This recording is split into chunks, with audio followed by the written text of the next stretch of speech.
जिसका डर था वही हुआ। जिस सऊदी अरब को लेकर इजराइल ने बहुत उम्मीदें पाली हुई थी, जिसका डर था वही हुआ। जिस सऊदी अरब को लेकर इजराइल ने बहुत उम्मीदें पाली हुई थी, उसने आखिरी वक्त में ऐन वक्त पर ऐसा कदम उठाया कि जो बाइडेन भी हैरान है। और सबसे ज्यादा अगर कोई खुश है तो वो ईरान हो रहा है। अब सवाल यह है कि क्या अमेरिकी राष्ट्रपति बाइडेन इजराइल को बचा पाएंगे? पूरी दुनिया की नजर इस शख्स पर थी। सब जानना चाहते थे कि यह शख्स क्या फैसला लेगा।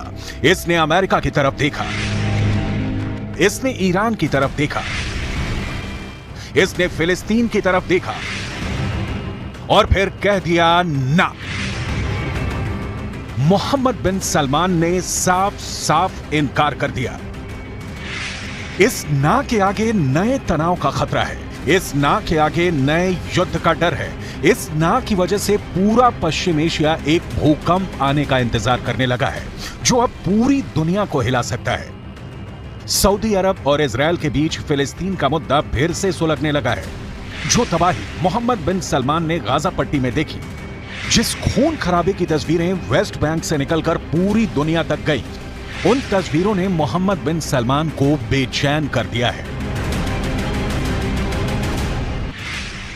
इसीलिए सऊदी अरब ने साफ साफ शब्दों में कह दिया है कि वो इजराइल से किसी भी तरह का समझौता नहीं करेगा। सऊदी अरब ने बता दिया है कि जब तक इजराइल में नेतन्याहू की सरकार है, रियाद और तेल अवीव के बीच दूरियां नहीं मिटेंगी। सऊदी अरब ने यह कहकर इजराइल के साथ दोस्ती के ख्वाब देखने वालों की उम्मीदों पर पानी फेर दिया है। इस खबर ने पूरे पश्चिम एशिया में नया तहलका मचा दिया है। फिलिस्तीन के गाजा पट्टी से लेकर वेस्ट बैंक और सीरिया से लेकर इराक तक इजराइल के खिलाफ एक नया मोर्चा सुलग सकता है और इसकी कमान अब ईरान के साथ सऊदी अरब भी संभालेगा। पूरे इजराइल में ऐसा ही डर सताने लगा है। अब तक सऊदी अरब की तरफ इजराइल बहुत उम्मीद भरी नजरों से देखता रहा है, लेकिन बेंयामीन नेतन्याहू की फिलिस्तीन पॉलिसी ने ऐसी तमाम कोशिशों की जड़ में मट्ठा डाल दिया है। वेस्ट बैंक में गोलीबारी और गाजा पट्टी में बमबारी को लेकर इजराइल सऊदी अरब के लिए एक बार फिर बड़ा खलनायक बनकर उभरा है। यही वजह है कि सऊदी अरब और इजराइल के बीच दोस्ती की नई उम्मीदें खत्म हो चुकी हैं। अरबी भाषा के अखबार एलफ के हवाले से पूरा इजरायली मीडिया ये खबर छाप रहा है। रिपोर्ट यह है कि सऊदी अरब ने कहा है कि जब तक इजराइल में बेंयामीन नेतन्याहू की कट्टरपंथी सरकार रहेगी, इजराइल से शांति वार्ता नहीं हो सकती। गाजा पट्टी में जब जब इजराइल की बमबारी हुई है, जब जब वेस्ट बैंक की जमीन पर इजराइल के सेटलर्स का कब्जा हुआ है, ये तस्वीरें मई महीने की ही हैं, जब गाजा पट्टी पर इजराइल ने खूब बमबारी की थी। धमाके ऐसी कि बड़ी बड़ी इमारतों को मलबे में तब्दील कर दें। ये गाजा का उत्तर पश्चिमी इलाका है, जहां इजराइल ने मई महीने में रात भर हमले किए हैं। छोटे बड़े धमाके होते रहे। इजराइल अक्सर यहां हमास के रॉकेट हमले के बाद हवाई बमबारी करता है। इजराइल दावा करता है कि उसने फिलिस्तीनी गुट हमास को टारगेट किया है। उसके ठिकानों पर लेजर गाइडेड बम इस्तेमाल किए गए। हमास के सुरंग के नेटवर्क को तबाह करने के लिए बंकर बस्टर बम इस्तेमाल किए गए। हमास के रॉकेट लॉन्चिंग वाले ठिकानों को जीपीएस गाइडेड बम से उड़ा दिया गया। लेकिन इस बमबारी को लेकर इजराइल हमेशा कटघरे में रहा है और अब सऊदी अरब इसी बात को लेकर वहां के प्रधानमंत्री नेतन्याहू को आड़े हाथ लेने के लिए तैयार है। ऐसी तस्वीरें मोहम्मद बिन सलमान ने अपने टीवी पर भी देखी हैं। इजराइल की फोर्स के तमाम वीडियो, चाहे वो अल अक्सा मस्जिद की हो या फिर जेरूशलम की गली, इन सब के बारे में सऊदी अरब ने अमेरिका को बता दिया है। बाइडेन की सरकार को रियाद से यह संदेश भेजा जा चुका है और फिर वहां से यही संदेश इजराइल की राजधानी तेल अवीव भी ट्रांसफर कर दिया गया है। सऊदी अरब के इस रुख ने इजराइल और अरब देशों के बीच अब्राहम अकॉर्ड वाली पहल को बहुत बड़ा धक्का पहुंचा है। सऊदी अरब ने बाकायदा इसकी वजह बताई है, जिसके पीछे फिलिस्तीन को लेकर नेतन्याहू सरकार का आक्रामक रवैया सबसे बड़ी वजह है। क्या सऊदी अरब ने ऐसा ईरान के कहने पर किया है? क्या सऊदी अरब और ईरान की नई दोस्ती अब सऊदी अरब के लिए बहुत बड़ा फांस बनने वाली है? इसमें कोई शक नहीं कि इजराइल के प्रधानमंत्री बेंयामीन नेतन्याहू बहुत प्रेशर में हैं। उनके खिलाफ पहले ही इजराइल में प्रदर्शन हो रहे हैं और अब फिलिस्तीन को लेकर जो तनाव फैला है, उसमें ईरान के बाद सऊदी अरब की एंट्री हो चुकी है। लेकिन इजराइल हमेशा की तरह कमजोर नहीं दिखना चाहता। עם איראן, עם החיזבאללה, לפני השלום עם מצרים, עם סוריה, עברנו מלחמות, עברנו מערכות. ופתאום אתה מבין שהסכנה הכי גדולה למדינת ישראל היא סכנה פנימית ולא חיצונית.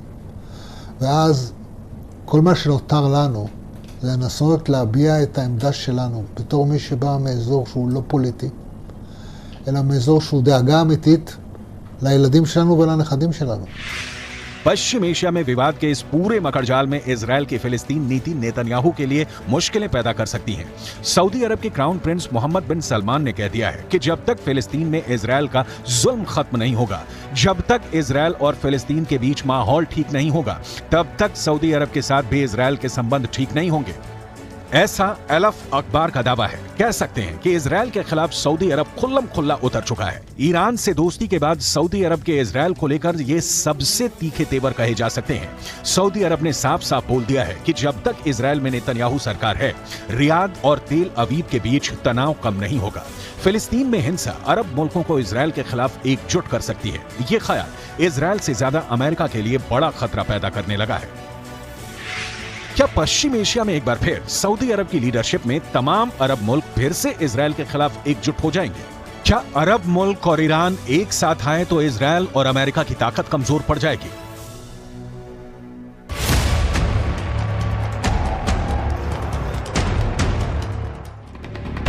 जब से इजरायल 1948 में कायम हुआ है, तब से अरब मुल्कों के साथ उसकी दुश्मनी का लंबा इतिहास रहा है। लेकिन पिछले कुछ वर्षों में इनके रिश्ते सुधरने शुरू हुए। बहुत से अरब देशों और इजरायल के बीच राजनयिक रिश्ते कायम हुए हैं। इसे अब्राहम अकॉर्ड का नाम दिया गया और अरब देशों के बीच इजरायल की इमेज बिल्डिंग को एक नया लॉन्च पैड मिल गया। इसे पश्चिम एशिया में शांति कायम करने का नया तरीका बताया गया। अब्राहम अकॉर्ड को उसके अंजाम तक पहुंचाने वाला अमेरिका, इजरायल और सऊदी अरब की सुलह कराने में भी जुट गया। Excellency, my friend, the Foreign Minister, and I agreed that we should work together to increase the number of the direct flights, the tourism, the trade volume, the investment. UAE यानी संयुक्त अरब अमीरात, सूडान, मोरक्को और Bahrain अब Israel के साथ अपने रिश्तों की शुरुआत कर चुके हैं। फिर ऐसा लगने लगा कि पश्चिम एशिया में अरब मुल्कों के बीच सबसे बड़े खिलाड़ी सऊदी अरब के रिश्ते भी इजरायल से सामान्य हो सकते हैं।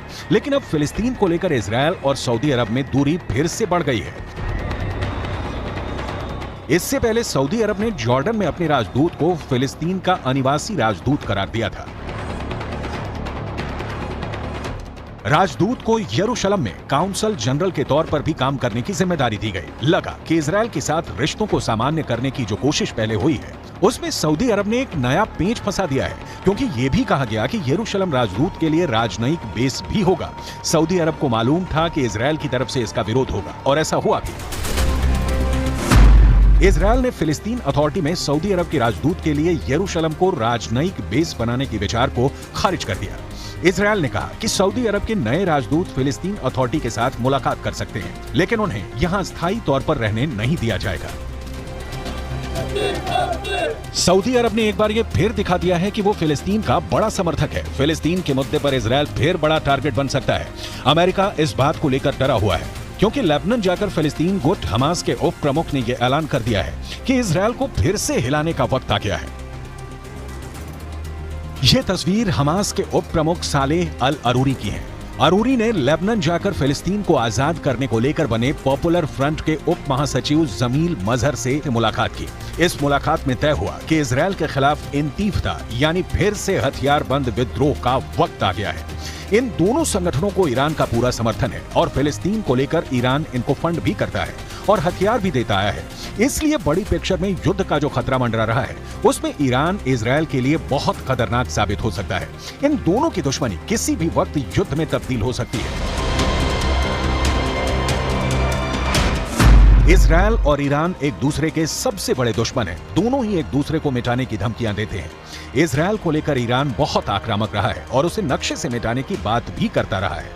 यही हाल इजरायल का है, जिसके नेताओं ने भी परमाणु धमकियां देनी शुरू कर दी हैं। ईरान के राष्ट्रपति इब्राहिम रईसी ने हाल ही में इजरायल के 2 बड़े शहरों को मिटाने की धमकी दी, जिसके बाद युद्ध का खतरा बढ़ने लगा।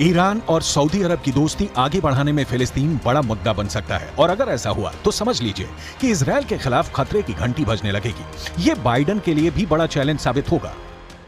And US and Israel's policy has been to create confrontation between Iran and its neighbors. So the resources of Iran is used to engage in this confrontation instead of helping Iran's people or helping progress. Iran never considered Saudi Arabia to be an enemy.